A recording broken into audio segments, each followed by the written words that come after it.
ত্রিপুরার স্থানে স্থানে সংঘটিত হওয়া একাধিক গবাদি পশু পাচার কাণ্ডে অবসেশন নড়েচড়ে বসল উত্তর ত্রিপুরা প্রশাসন। ফলস্বরূপ ইতিমধ্যে পুলিশি অভিযানে ধরা পড়ছে বেশ কজন পাচারকারী। উত্তর ত্রিপুরা পুলিশের চলিত অভিযানে সর্বশেষ গ্রেফতার হয়েছে কৈলাসহরের ফুলবাড়ির গ্রাম প্রধান সুন্দর মিয়া।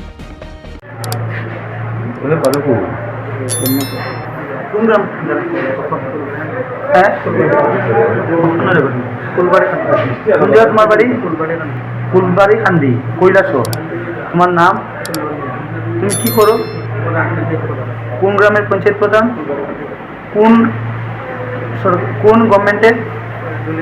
রুলিং গভর্নমেন্ট বলতে বিজেপি গভর্নমেন্ট। কত বছর ধরে প্রধানগিরি করো? 19 জুলাই মাসে। তার সঙ্গে সঙ্গে এই ইয়ারে ফায়দা লইয়া কতদিন থেকে গরুর ব্যবসা করো? না, বেশি